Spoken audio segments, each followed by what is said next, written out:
Hello and welcome to Calls. This is the 2022 President's Cup Data Dive Show.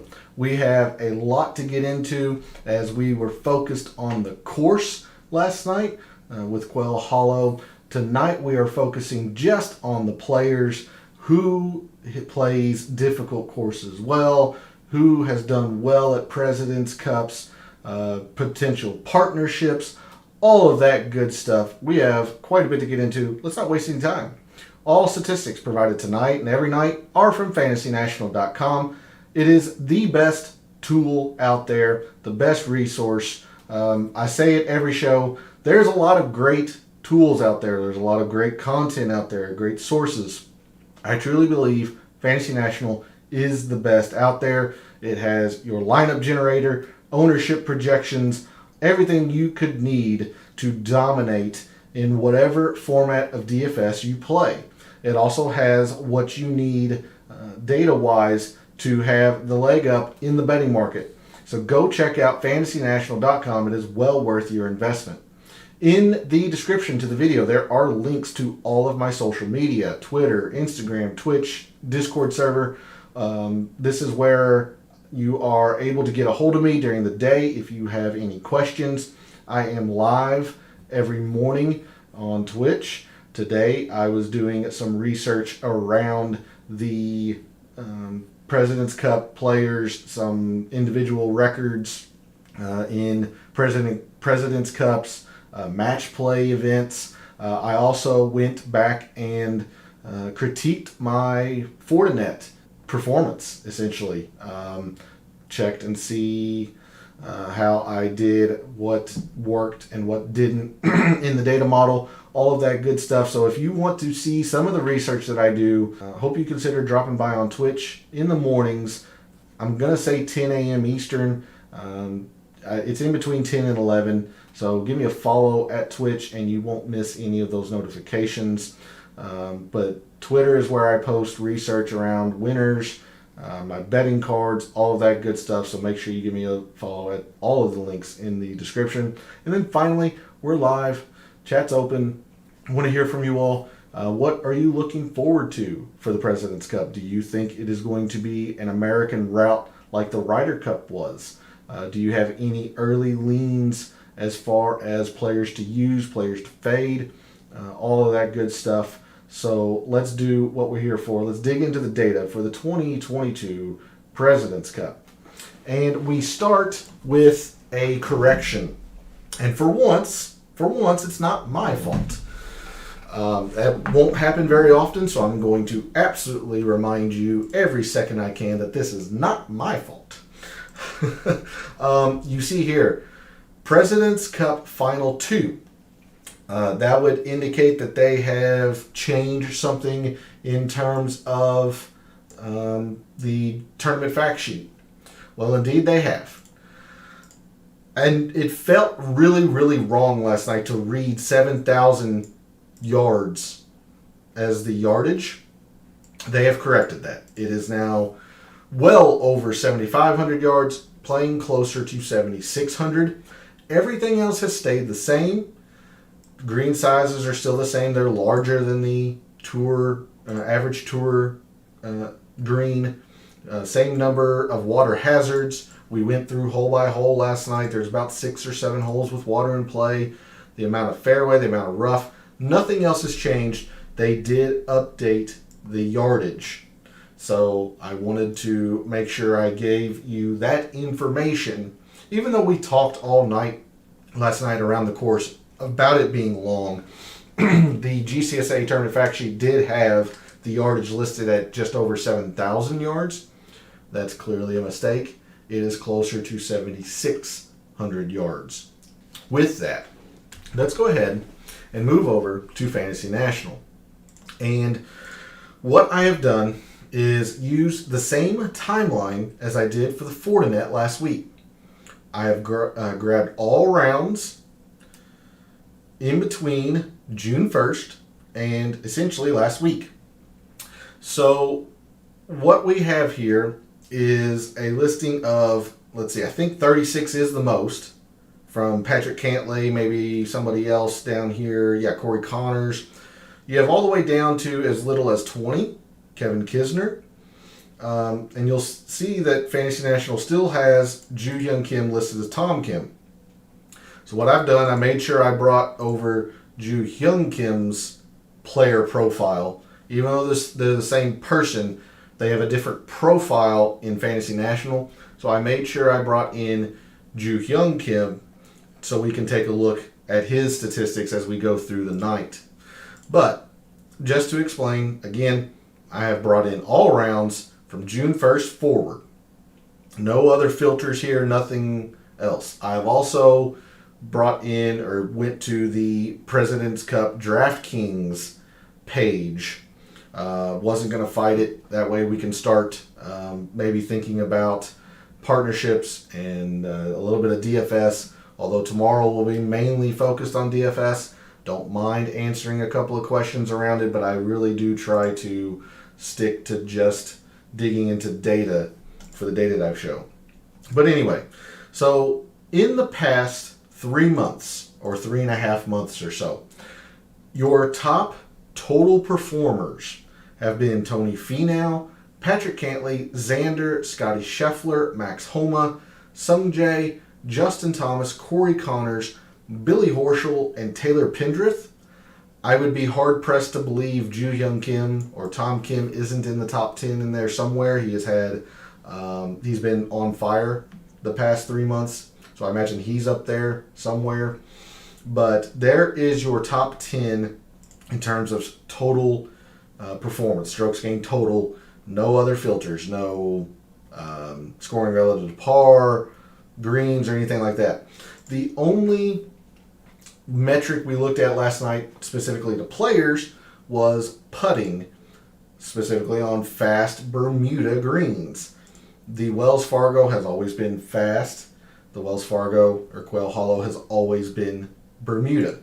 So, as a recap from last night, and you see that I'm going to have to widen the search range because there's only 12 rounds for the most. So I got to bring it back to all the way to January 1st, 2022. But in that time period, January 1st, 2022 forward, your top performers on fast Bermuda greens have been Kevin Kisner, Hideki, Sungjae, Sam Burns, Cam Davis, Max Homa, Adam Scott, Billy Horschel, Christian Bezadenhout, Tony Finau, and K.H. Lee. Again, Tom Kim probably is going to be up there thanks to his ridiculous 12.5 at the Wyndham. But we looked at him a little bit last night as well in the sense that he has lost on fast Bermudas as well. You've got the FedEx St. Jude, he lost 1.3. You've got the PGA Championship, 6.1. So, there's not a be-all, end-all as far as Joo Hyun Kim or Tom Kim is concerned. So those are the two metrics that I wanted to start off with just to kind of get a baseline feel for the players who are here, how they've played, especially recently, all that good stuff. So I'm going to remove the putting filters.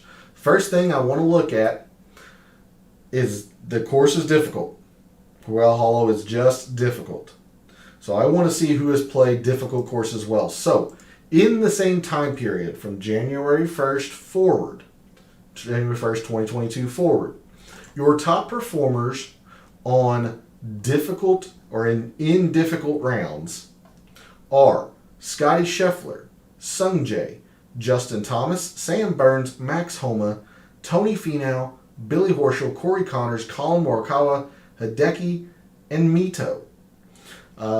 So good stuff here. Probably surprising to see that Xander and Patrick Cantley aren't extremely high. Kisner generally plays difficult courses well, so to see him at the very bottom is, I guess, a bit surprising, although considering the quality of the field, maybe not. So we know Quail Hollow is going to be difficult. Definitely want to make sure we take a look at that. let's see. Let's take a look at short rough. We talked last night how the Americans have set up the course to favor the Americans. So the rough is not nearly all that penal. It's true American style bomb and gouge. And you see there's not very many short rough rounds or courses on the PGA Tour. So we're going to have to make do. But I just want to get a feel for who plays short rough rounds well. I mean, you see Sam Burns hasn't played one. Hideki hasn't played one. Scotty Scheffler's only played 2 rounds. It was the Amex. So, you're going to have to take this with a grain of salt because these numbers are going to get very, very skewed very quickly once they add rounds to it. But this calendar year, your top performers when a course has short rough: Jordan Spieth, Tony Finau, Sung Jae, Cam Davis, Patrick Cantlay, Corey Connors, Christian Bezuidenhout, Siwoo Kim, and Scotty Scheffler. So let's get a feel for what kind of tournaments these are. So you got Pebble Beach, RBC Heritage. Makes a lot of sense. Like RBC Heritage, its defense comes in the Pete Dye design. Whereas a lot of times Pete Dye wants you to be in the rough because it's better to be in, say, the left rough than it is the right side of the fairway, just because of the way the hole is contoured, designed. So if they had long rough at a Pete Dye course, it would be very, very challenging. But that's why his courses are so popular. Pebble Beach, short rough. Let's see. Cantlay has played the Amex and Pebble Beach and Heritage. That might be the only 3. I'm just going to kind of take a gander here. Pebble Beach and RBC. KH Lee, Amex and RBC. So I'm going to assume it's just those 3. I don't want to go too far into the well on something that has so few rounds. But just to kind of get a feel for when the rough isn't penal, who plays well. We're definitely going to be wanting to look at course length. So on long courses in the same time period from 1/1/22 forward, your top performers on long courses: Scotty Scheffler, Sung Jae, Colin Morikawa, Corey Connors, JT, Hideki, Mito, Taylor Pendrith, Billy Horschel, and Siwoo Kim. So right off the bat, I see Scotty Scheffler and Sung Jae. They were 1 and 2 on difficult, I believe it was. Surprising a little bit to see Colin. Well, maybe not surprising is maybe not the right word. But for somebody who is not a long hitter, to see him in 3rd strokes gained total just emphasizes his iron play. Although, to be fair, Colin Morikawa hasn't been Colin Morikawa-esque with his irons lately. JT, Hideki, premier players, no surprise here. KH Lee is actually somewhat surprising to see down here at or near the bottom, considering TPC Craig Ranch is a long course, but not seeing it. So, okay. Siwoo played the Century. You kind of have to throw that out as it's not a full field. Farmers, very, very long. API, very long. Valero, Masters, all that good stuff. So more of the longer courses are in the early part of the calendar year. So definitely going to want to look at strokes gained total or performance when courses are long, which tells you we're going to want to look at longer proximities, longer approaches, all of that good stuff. So while we have the filter on, let's take a look at strokes gained approach on long courses. And this is not necessarily the same as proximity, 200 plus. They are closely related, sure, but sometimes, guys play to their strengths and lay up to a number and then hit wedge shots very, very close, and that's still considered an approach shot on a long course. So, on long courses, your top strokes gained approach players are Scotty Scheffler, Hideki, Corey Connors, Patrick Cantlay, Christian Bezuidenhout, Max Homa, Colin Morikawa, Tony Finau, Justin Thomas, and Cam Young. So again, Christian Bezuidenhout is the pure emphasis of what I was just saying. He is not a long hitter by any means. So this is him dialing in or setting up his wedge play on these long courses. Now, yes, some par fours require a 200 plus approach, but the long par fives, he's playing to a wedge, a traditional true 3-shot par 5, so on and so forth. So definitely wanted to see that. If you take away the filter of the long course, the best, actually, you know what, before we do just overall, let's add difficult. Your top strokes gained approach players when a round is difficult. Those players are Scotty Scheffler, Max Homa, Mito, Sam Burns, Xander, Corey Connors, Cam Davis, Colin Morikawa, Sungjae, and Taylor Pendrith. So you see Christian Bezuidenhout drops. So instead of on long courses when it's difficult, he drops. Scotty Scheffler still number 1 both ways. Max Homa is now number 2 when it's difficult. He wasn't in the top 10 when it's long. So they're not equal. They're not the same thing. And then if I remove that filter, your top strokes gained approach players, and I'm going to definitely rein this in to the last 3.5 months or so. Your top strokes gained approach players since June 1st. Corey Connors, Xander, Tony Finau, Patrick Cantlay, Scotty Scheffler, Sungjae, Cam Davis, Colin Morikawa, Taylor Pendrith, and Sebastian Munoz. Okay. I'm not going to do any filters specifically for around the green, but it's always going to be, especially in a team format, like alternate shot, you're going to have to scramble, all that stuff. So I'm going to put more weight into scrambling, but it's also good to see who performs well around the green if that skill set is needed. So your top around the green players since June 1st, you've got Siwoo, Max Homa, Billy Horschel, Tony Finau, JT, Scotty Scheffler, Kevin Kisner, Patrick Cantlay, Cam Young, and Sam Burns. So I did all of that. Let's take a look at Joo Hyung Kim. And again, this is going to be just basically on an overall kind of view. Won't really have difficulty and long courses except for, off the top of our minds or top of our heads on what courses are long, difficult, and all that. So any of the majors, you can bet, are going to be difficult minus the Open. That one played really, really easy. Even given the conditions, it was considered easy. But the PGA, he struggled when it was difficult, but he played the U.S. Open well when it's difficult. The Wyndham is always very easy, so that one doesn't count. I believe the St. Jude was easy, or average to easy, so that one we don't want. Rocket Mortgage is generally easy.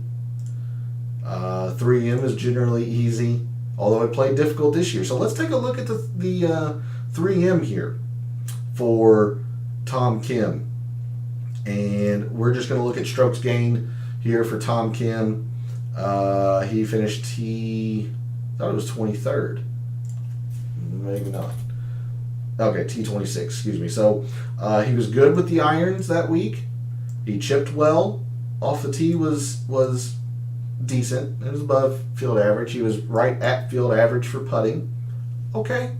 So that's one look at a tournament for when it's difficult. Again, you don't want to put a whole lot of stock into one tournament for a specific filter, but that's really all we have to go on for Tom Kim. So good to look at there. Let's see, the 3M was difficult. The Open, like I said, I played easy or average, I suppose. U.S. Open, we don't have those statistics. PGA is always difficult, and he did not play well that week. Byron Nelson should be easy. So yeah, really only one full tournament we can take the stats look at. We can take a look at the U.S. Open, the PGA in some regards, but the 3M he played well when it was difficult. I don't think the BMW was classified as difficult. It was just average. So anyway, want to make sure I hit Tom Kim, and if I forget, please jump in chat via Twitch or YouTube. I'm sure there will be times when I forget. So, like I said, just throw it in chat that I forgot to look at Tom Kim on a specific metric or page view. That's going to do it for the kind of the main page, the strokes gained page view here. Let's look at birdies and bogeys. We saw last night in the comparison course monstrosity file that it was so much more important to avoid bogeys than it was to get birdies. Now, that can change a little bit with the 4-ball format when you have a partner that is supposed to be the quote safe partner, is going to get the par, all that stuff, and then you can have a partner be a bit more aggressive. But overall, at Quail Hollow, you're wanting to avoid bogeys. So, since June 1st, your top bogey avoiders: Tony Finau, Patrick Hantley, Cam Davis, Hideki, Scotty Scheffler, Max Homa, Xander, Billy Horschel, Christian Bezuidenhout, and Corey Connors. Let's do a couple of different filters here. Going to have to go back to January 1st. We're definitely going to look at bogeys when it's difficult, bogeys when it is long. I'll wait till Joo-Hyun Kim to the end. So when a round is difficult, your top bogey avoiders in that filter: Sungjae, Scotty Scheffler, Sebastian Munoz, Colin Morikawa, Corey Connors, JT, Hideki, Tony Finau, Christian Bezuidenhout, and Max Homa. So you're seeing Scheffler and Sungjae 1-2 on a lot of these things that we're looking at so far. Morikawa has been there. Hideki, obviously, Max Homa's been playing great really the past year and a half or so.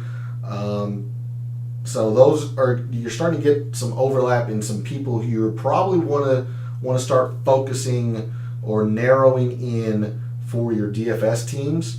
I'm not going to do any outright wagers this week. I'm going to be focused solely on DFS. But if you want to casually throw out a player and what their odds are at whatever book you play, by all means, throw it out there. I'll give you my first impression, or off the cuff reaction. But I'm not going to do anything with outright wagers this week. I'm solely focused on DFS. But there is a look at your bogey avoiders when a round is difficult.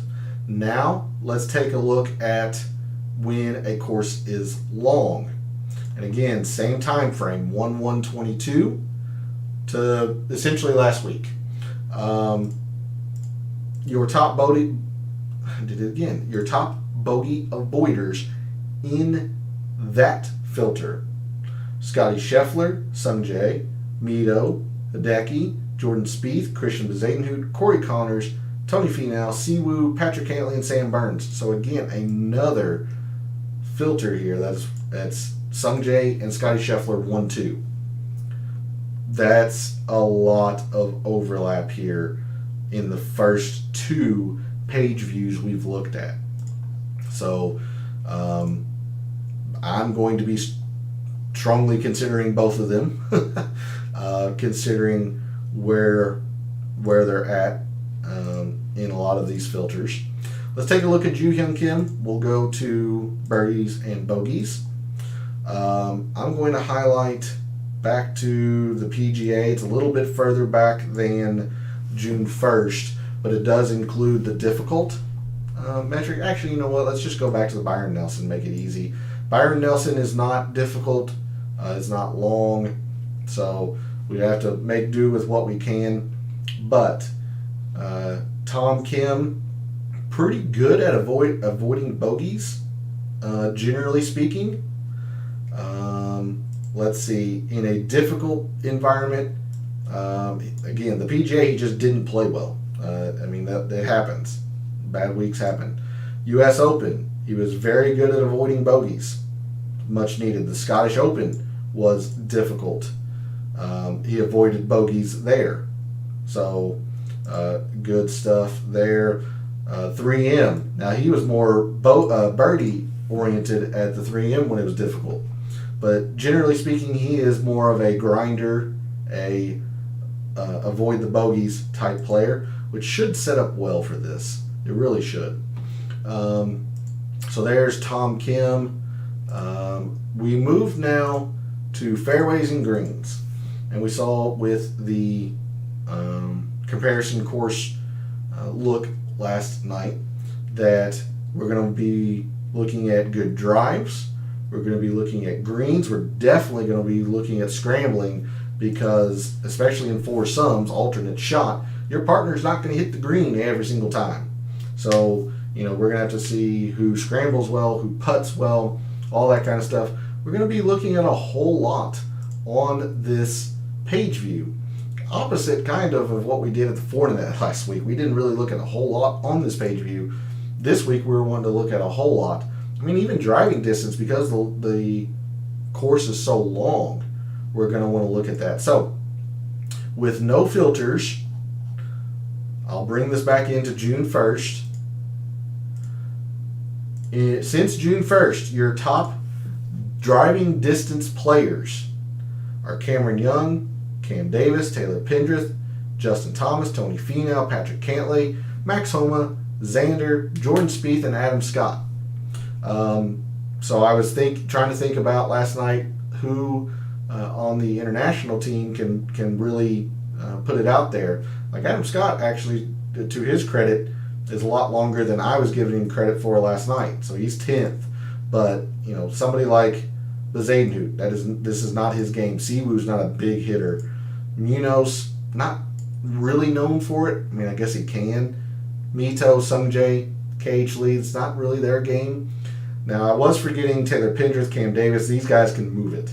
They can get it out there. So the length is not going to be a big factor for these two on the international side. Of course, you have Cam Young, JT, Tony Finau. I don't think Patrick Cantlay gets enough credit for how much he can move it out there. Homa, all that stuff. So there's a look at driving distance. We're gonna avoid good drives gained only because Quail Hollow, you're gonna miss the fairway. The fairways are tight, they're narrow, and that's why the Americans have set up the rough so short, because they know they're gonna miss the fairway, so they don't want it to be penal when they do. So instead of looking at good drives gained, let's just look straight up at greens and regulation. So your top greens and regulation players since June 1st, no filters. Corey Connors, Tony Finau, Xander, Scotty Scheffler, Patrick Cantlay, Sungjae, Billy Horschel, Taylor Pendrith, Adam Scott, and Colin Morikawa. So one of the few that Sungjae and Scotty Scheffler aren't 1-2. They're still both in the top 10. But anything iron related, Corey Connors is going to be there. Tony Finau's been excellent. Xander, Cantlay, no real surprise here. Billy Horschel has been very good with his irons lately. Let's see. Let's look at scrambling. We definitely want to look at this. So since June 1st, your top scramblers have been Patrick Cantlay, Tony Finau, Billy Horschel, Kevin Kisner, Max Homa, Hideki, Christian Bezadenhout, Cam Davis, Sebastian Munoz, and KH Lee. So you had a big run of Americans at the top 5, and then the next 5 are internationals. So there you go. Take that what you will. So now let's start getting into some filters here. Let's look at difficult. And again, I got to move it back to January 1st so we have enough rounds. Your top driving distance players when it's difficult: Cameron Young, Scotty Scheffler, Taylor Pendrith, Tony Finau, JT, Max Homa, Adam Scott, Sam Burns, Cam Davis, and Jordan Spieth. So again, not really a whole lot of difference here in terms of distance. I think Xander might have been in the top 10 and he falls out when it's difficult. Your top greens players when it's difficult: Connors, Scheffler, Sungjae. So Sungjae rises, Scheffler rises in greens and regulation when it's difficult. Xander, Billy Horschel's 5th, Pendrith, Mito, Max Homa, Tony Finau, and Patrick Cantlay. And then finally, scrambling when it's difficult. Christian Bezadenhout, Billy Horschel, Sebastian Munoz, Sungjae, Tony Finau, Cameron Young, Max Homa, JT, Siwoo Kim, and Cameron Davis. Okay, so this is where Bezadenhout's value comes in. I'm thinking for some, especially with somebody who can hit it a long way. Bezadenhout's really good around the green, so you don't have to really worry about. I mean, you still have to worry, but he can generally give the team a chance to make their par with his around the green play. Same with Billy Horschel. Sebastian Munoz is very good around the green and scrambling. Okay, so then we'll remove that and let's just add the long filter here. When a course is long, top driving distance: Sam Burns, Cam Young, Pendrith, Thomas, Adam Scott, Scheffler, Cam Davis, Homa, Spieth, and Finau. Again, kind of important to look at. I'm not going to put a whole lot of emphasis into it. Maybe 5% in the final mixed condition model. I'm going to be focused on greens and scrambling. So when a course is long, your top greens and regulation players since the start of the calendar year: Scotty Scheffler, Corey Connors, Mito, Tony Finau, Taylor Pendrith, Sungjae, Colin Morikawa, Sebastian Munoz, Hideki, and Patrick Cantlay. And Christian Bezadenhout. So Cantlay and Bezadenhout tied for 10th. Bezadenhout's a little bit of a surprise, actually. What were these long courses? Farmers. You can see, distance is just not his thing. He hits fairways, and his irons were pretty good at the Farmers, middling at the API, middling to a little bit under field average at the Masters. Okay. Yeah, it is what it is. To see him 10th, interesting. But a lot of these guys probably shouldn't be any surprise. Corey Connors, Scotty Scheffler, Finau. Taylor Pendrith's been up here a lot for as much of a big hitter he is. The greens on these long courses, he's been very good. Like the Farmers, been very good. The API, he was good. Scrambling, he's been very good. So let's take a look at scrambling here. When it's long, top 10 scramblers on courses that are long since January 1st. Mito, Billy Horschel, Sungjae, Christian Bezadenhout, Sebastian Munoz, Cam Young, Siwoo Kim, Tony Finau, Taylor Pendrith, and Patrick Cantlay. Okay, sure. Good stuff there. Let me remove this filter. We'll move to Tom Kim and go to distance and accuracy. Again, highlight the 2022 calendar year. So distance has not been his thing. He is all about finding fairways. He's been good with greens. We don't get scrambling per se in terms of a prior tournament specific. We can get, kind of get a guess. He probably didn't have to scramble too much. He was hitting fairways, he was hitting greens, and then, he put the daylights out at the Wyndham. He put well at the Rocket Mortgage. He looks to be a slightly above average sand save player, maybe slightly below. But otherwise, a lot of fairways, a lot of greens for Tom Kim. So, okay. Let's now move to proximity. And there's one proximity we're going to basically be focusing on. Let me bring up the course breakdown for Quail Hollow. Let's go ahead and look at the PGA because it's set up. It was set up very difficult, very long. Let's just kind of take a look at that.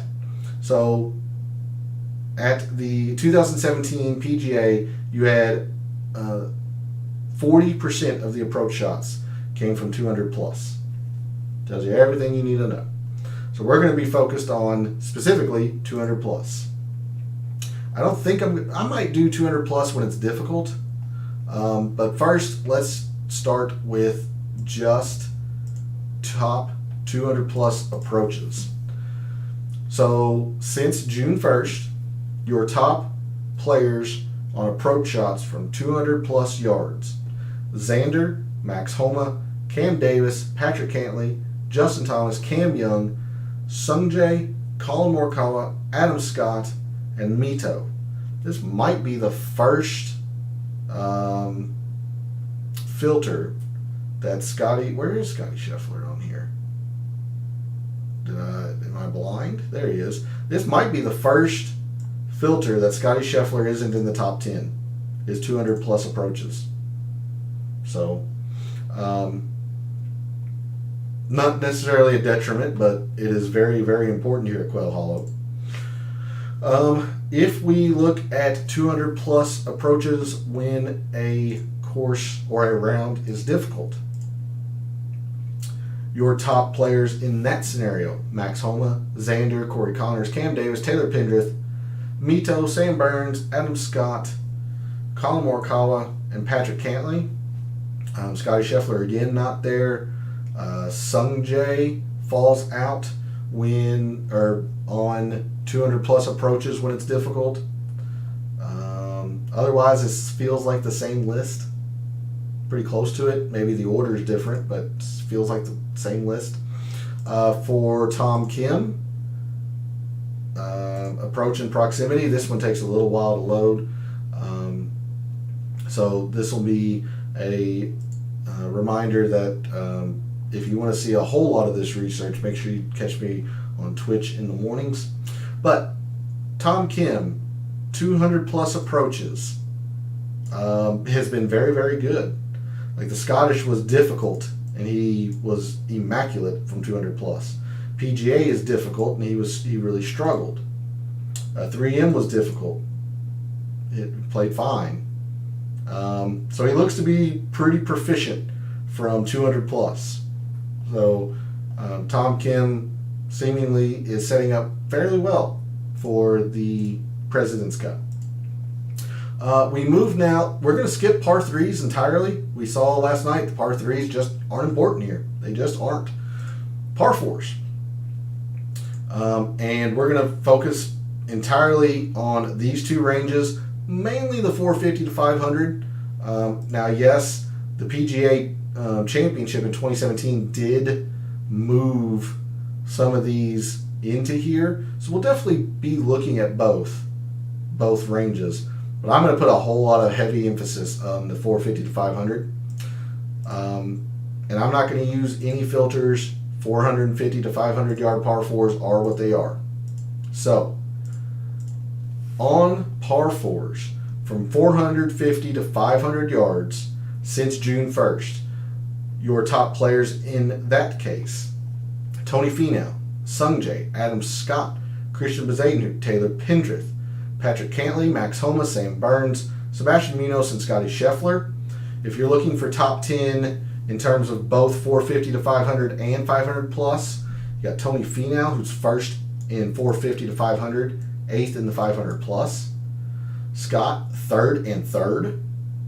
Taylor Pendrith, 4th and 5th. Cantley, 6th and 1st. Homa, 6th and 6th. Burns, 6th and 10th. Scheffler, 10th and 6th. Okay. All right. And then you have, in terms of total par fours, because there are two drivable. There is one drivable par four and one very short par four that is drivable in the perfect conditions. You've got one par four here, a couple here. So, in terms of total par four performance, Tony Finau, Xander, Patrick Cantley, Jordan Spieth, Corey Connors, Sungjae, Scotty Scheffler, Cam Young, Adam Scott, and Billy Horschel. So very, very American dominated here. The top four, 5 of the top 7, 6 of the top 8, 7 of the top 10. Par fours are just extremely important. So let's take a look at Tom Kim's par four performances. Byron Nelson. So you've got the 3M was not great. I mean, he was just under field average, but for somebody who's needing to compete at a high level on a difficult course, you got to take advantage of the par fours or play the par fours well. He did not. PGA, he did not. U.S. Open, he did. On the longer par fours, looks like he has struggled somewhat, especially on these 450 to 500s. I'm going to count here for a second. 1, 2, 3, 4, 5, 6, 7, 8, 9. Very convenient that the AT&T Byron Nelson is 10 tournaments back. So in the last 10, we're looking at this. In the last 10, you can see he's taken advantage of the shorter par fours, which there's not a lot here at Quail Hollow.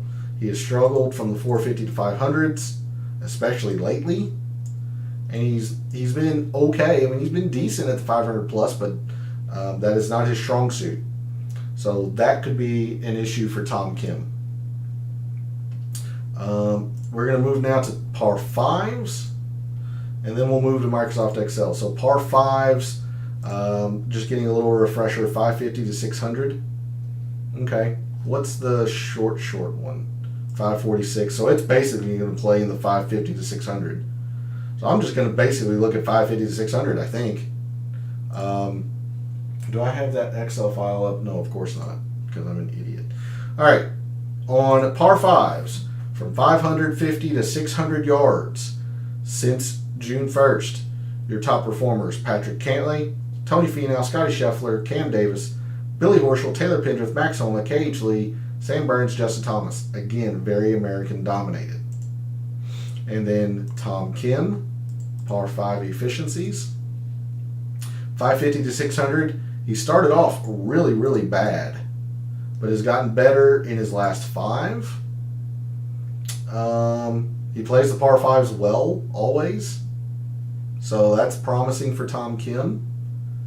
PGA Championship, U.S. Open, not great. The 3M is okay. All right, so good stuff there. I believe that is going to do it for Fantasy National. I will keep this up in case there are some specific questions. I'm going to bring this back to the strokes gained view. But let's move to Microsoft Excel and show you what I have gathered for the President's Cup. So I bring up the first tab here in Microsoft Excel is the performances of the players who played in the past 2 President's Cups. Now, Hideki, Adam Scott, they've played in a whole lot more. Jordan Spieth, Justin Thomas. I just wanted to grab the last 2. But like Adam Scott has played in every single President's Cup dating back to 2005.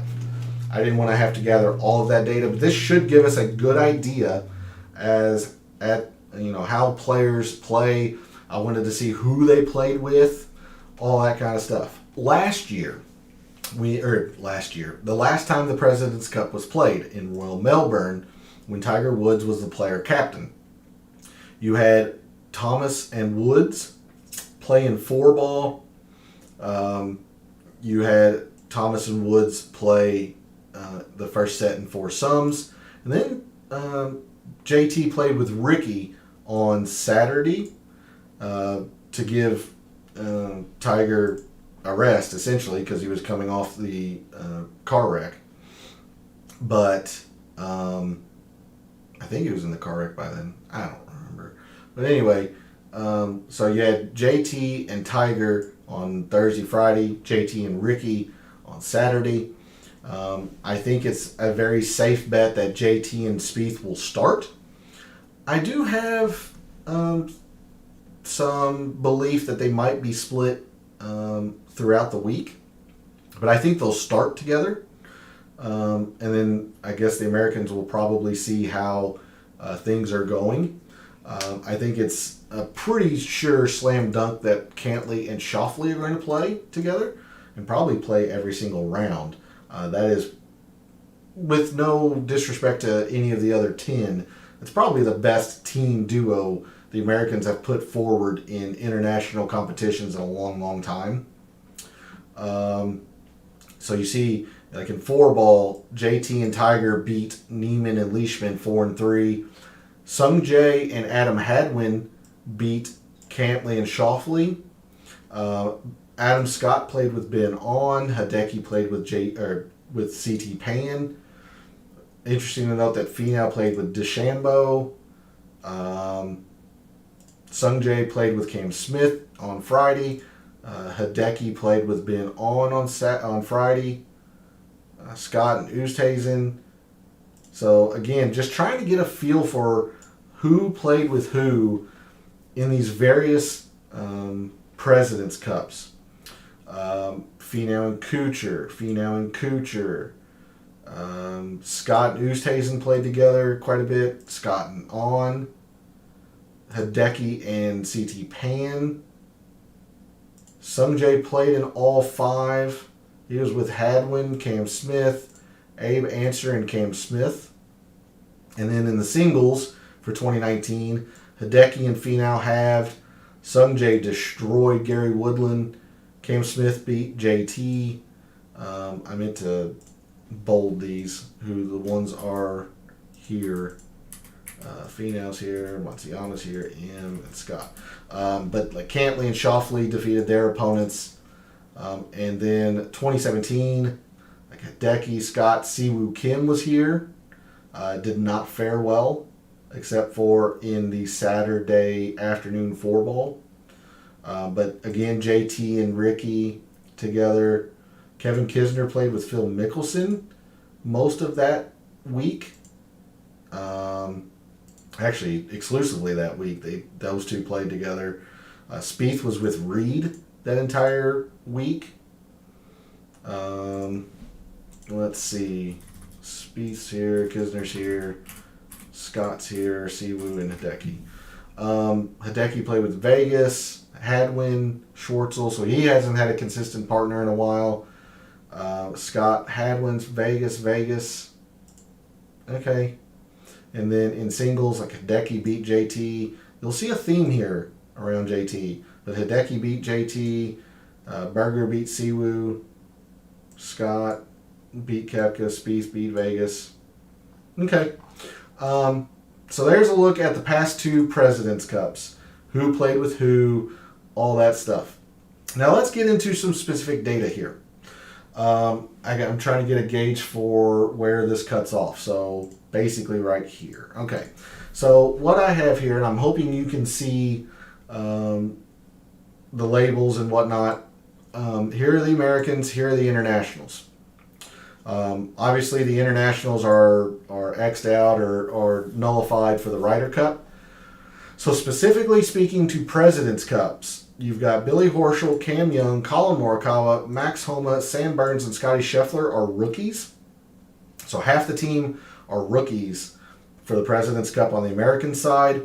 You've got 75% of the international team are rookies. Cam Davis, Bezaden Hoot, Corey Connors, Joo Hyun Kim, KH Lee, Mito, Sebastian Munoz, and Taylor Pendrith.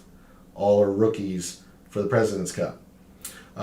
You've got 2 stalwarts or longtime players for the internationals. No surprise, it's Adam Scott and Hideki. They've got quite a few matches under their belt. So let's take a look at some of these performances here. You'll see like Jordan Spieth. He is 5-0 in alternate shot. Pretty good. Justin Thomas, 2-0-2. Patrick Cantley and Xander were 2-0-0 last year. Or if I say last year, I mean 2019's President's Cup. They were 2-0 last time out. But Cantley and Schauffele lost both sets of 4-ball, of best ball. Kisner was 1-0 in his year in 2017. 2017. Like JT's 4-0 in 4-ball, 2-0-2 in foursome. So he's a good teammate player, but he's 0-2 in singles, which is surprising to think about, but he is. He's 0-2 in singles. Jordan Spieth's 0-3 in singles. And this is a format that the Americans have generally dominated. The internationals is in singles. So to see these two at 0-5 combined is interesting to see. Let's see. For the internationals, like Adam Scott, 5-4-0 in singles. Hideki, 2-1-1. He's been a very, very good international or President's Cup player, minus the alternate shot. And I think I can explain that one in that he's Japanese, and there are not a lot of Japanese players. Now, yes, Japanese and Korean players, both Asian, it's a different language. So there's a language barrier there. And that is the inherent disadvantage that the internationals will always have in a President's Cup. That you're gathering all of these players from different countries. You have four Koreans here, so those four will probably team up a lot because there's not a language barrier there. But Hideki is kind of the odd man out in the sense that, one, he doesn't speak English very well. He can speak it, but not very well. And there's not another Japanese player on the squad, on the team. So it would make sense that he would struggle at foursome. Alternate shots, such a communication-based format where you're trying to talk to your partner, say, hey, if I can't reach this, where do you want to be laid up? What kind of shot do you prefer? All that stuff. There's that language barrier there. Whereas in four ball, he can kind of play his own game, let the partner play his own game. So that's why Hideki is generally pretty good here. Surprising to see Adam Scott bad. 4-9-4, which I should have mentioned earlier, but it goes wins, losses, and draws.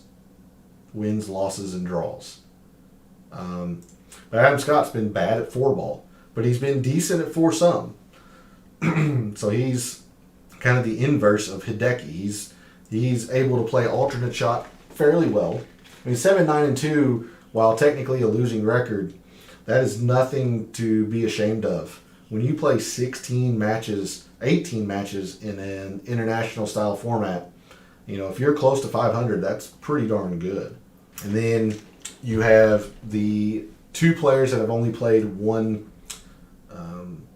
President's Cup each. Sungjae had a very, very successful first go-round in 2019. 2-0 in four ball. 0-1-1 in foursome, alternate shot, but then he won his singles match. Siwoo kind of struggled in 2017. He was 1-1-1. So take that what you will. But there are a lot of rookies here. So we're going to be trying to decipher who their partners are, what we think their best format is, who they match up well with, all of that kind of stuff. And then for the Americans, I've went through their President's Cup history. I brought in their Ryder Cup history, just in case we want to get a feel for that. So, like Morikawa, when he was partnered with DJ, had a very, very good 2020 Ryder Cup. Jordan Spieth. So, here's a good thing to look at. Like Jordan Spieth, 0-6-1 in international singles play. He has just not played singles well in these competitions. But he has been very good in the team formats. Like Justin Thomas is 6-0-1 combined in four ball. He's 4-2-2 in foursome, an alternate shot. Cantley and Xander had a very good 2020 Ryder Cup. Finau is 3-3, so okay. Scheffler was good when he was partnered with Bryson in 2020. So the Ryder Cup players have been pretty darn good for the Americans. I've also brought in their Dell match play, and yes, that's only singles, but it's good to look at, see who has the match play mentality. And I don't think there's any surprise that the three match play stalwarts. You've got Billy Horschel, who's won the match play once and runner-up once. Scheffler, who just won this past season's match play. And you've got Mr. Match Play himself, Kevin Kisner, 22-7-1 historically at the Dell Match Play. Seems like a pretty good record. But these other guys have been okay too. Like Jordan Spieth's 15-9-3 there. Justin Thomas is 9-12-1. That's not bad. Max Homa 3-3. Cantley 6-4-2. 5-4-3. 5-6-1. Like those are respectable scores, respectable records. Now for the internationals, Adam Scott's exactly even. He did win the match play quite a few years ago before it was pool play leading to the knockout rounds. In the older formats of the match play, there was a chance you were only going to play one day. You came there, you played on Wednesday, then you played on Thursday. It was a true March Madness style bracket where you were only guaranteed one match, and then if you won, you played the next day. So he won the match play when it was that style of format. You see Bezadenhout has been awful at the Dell Match Play. Hideki's been okay. Munoz has been bad. Sungjae's 2-4. Siwoo is middling. So not a lot of success in terms of singles Dell Match Play for the internationals. The other thing I've brought in bold, this is the performance that the player had at the 2017 PGA at Quail Hollow. Long and difficult, all that stuff, and you see just the amount of success that the Americans had. I mean, JT won it that year. JT won it that year. Kevin Kisner, which is a very promising thing to see, because generally Kisner struggles on long courses, but to see him having top 10 a long, difficult course is very promising for the Americans. So he top 10. Spieth was respectable. Cantley was respectable.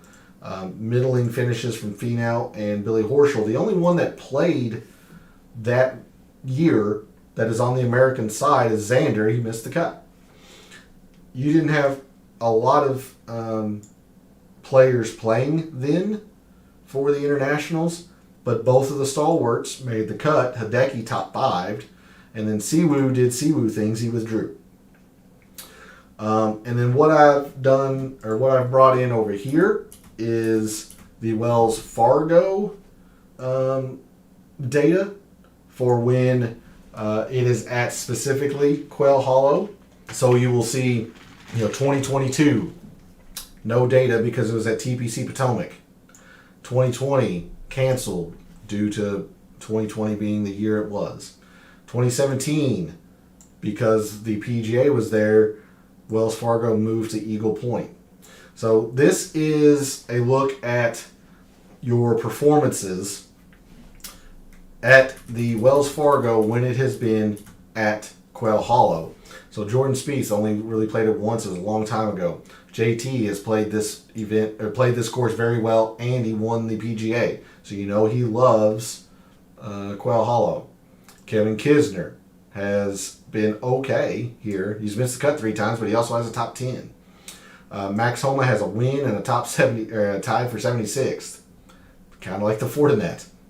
Tony Finau's played this event well, or played this course well. Xander, other than the missed cut, he's played it okay. For the internationals, Hideki has made the cut every single time. Promising for the internationals. Otherwise, you've got a lot of middling stuff here. Cam Davis played it well in 2021, missed the cut in 2019. KH Lee's 2 for 2. Both clunkers have made cuts, but 2 for 2, that's something.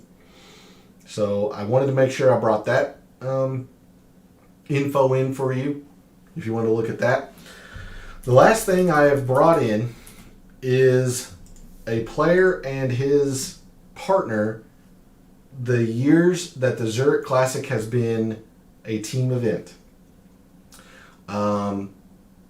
Before 2017, the Zurich Classic was just a regular PGA Tour event, singles, playing yourself or playing as yourself, stroke play, yada yada yada. 2017, they turned it into a team event. So Kevin Kisner and Scott Brown have played this event exclusively together. They won it in 2019, or maybe they won it in 2017. They've played this event very, very well. They've only missed the cut once. But obviously Scott Brown's not here, so Kevin Kisner is going to have to look for his partner. Spieth and Palmer started off playing together, and then Spieth stopped playing and came back. I thought he came back this year. He did not. So he has just not played this event since stopping playing with Ryan Palmer. Justin Thomas, he played with Bud Cauley in the beginning, and then moved. Nope, he just played with Bud Cauley. So he's like Jordan Spieth. He hasn't played this event in a while. Patrick Hantley started with Patrick Reed, and then has now moved to Patrick and Xander. Billy Horschel started with Scott Piercy. The last 2 years, he has played with Sam Burns, so that pairing makes a whole lot of sense. Max Homa has played with Taylor Gooch, who is now on LIV, so I'm going to have to find him his partner. Tony Finau has not had a consistent partner. Kyle Stanley, Cameron Champ, Daniel Summerhays, so he's going to have to find his partner. For the internationals, Hideki has generally played with a Japanese player. So he played with Tanahara in 2017, and then when he played, that was the only time he played, Siwoo has almost always exclusively played with Koreans. Sung Kang, Sung Moon Bae, those 2 years. Sung Jae has played with Ben On for quite a while. So good to note that. And Wee Kim. So I'm pretty sure the Koreans are going to be paired together most of the time, again, because there's not that language barrier there. And their games generally tend to line up anyway. I imagine that the Canadians, Pendrith and Connors, might play together.